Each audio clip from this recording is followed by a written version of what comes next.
Phone tapping వ్యవహారంలో వరుసగా రాజకీయ నాయకులను పోలీసులు విచారిస్తున్నారు. ఇప్పటికే మాజీ ఎమ్మెల్యే చిరుమర్తి లింగయ్యను విచారించిన దర్యాప్తు అధికారులు బీఆర్ఎస్ పార్టీ నేత కల్వకుర్తి మాజీ ఎమ్మెల్యే జైపాల్ యాదవ్ను ప్రశ్నించారు. ఆయన వాంగ్మూలాన్ని నమోదు చేశారు. దాదాపు 2 గంటలకు పైగా జైపాల్ యాదవ్ విచారణ సాగింది.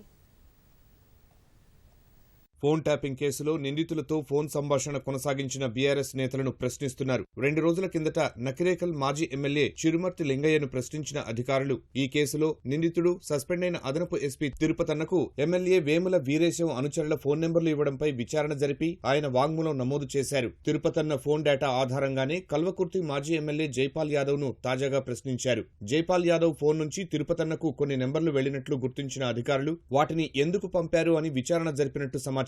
తాను 2 నంబర్లు తిరుపతన్నకు పంపినట్టు జైపాల్ యాదవ్ పోలీసులకు చెప్పినట్టు తెలుస్తోంది. కాంగ్రెస్ పార్టీకి అనుకూలంగా ఉన్న ఎమ్మెల్యే కసిరెడ్డి భాస్కర్ రెడ్డి సోదరుడి కుమారుడు రాజిరెడ్డి ఫోన్ నంబర్ సహా గూడూరు ప్రాంతానికి చెందిన వెంకటేశ్వరరావు నెంబర్ను ఎన్నికల సమయంలో తిరుపతన్నకు పంపినట్టు పోలీసులకు తెలిపినట్టు సమాచారం. తద్వారా వారు ఎవరెవరితో సంప్రదిస్తున్నారు, డబ్బుల పంపిణీ తదితర వ్యవహారాల్లో ఎవరెవరితో టచ్ లో ఉన్నారు వంటి వాటిపై దృష్టి సారించినట్టు తెలుస్తోంది. ఎన్నికల్లో ఉపయోగించిన చరవాణిని అప్పగించాలని పోలీసులు జైపాల్ యాదవ్ ను కోరినట్టు సమాచారం. 2 రోజుల్లో తీసుకువచ్చి అప్పగిస్తానని ఆయన పోలీసులకు చెప్పినట్టు తెలుస్తోంది. ఇదే వ్యవహారంలో మరికొంతమంది రాజకీయ నేతలను పోలీసులు విచారించనున్నారు.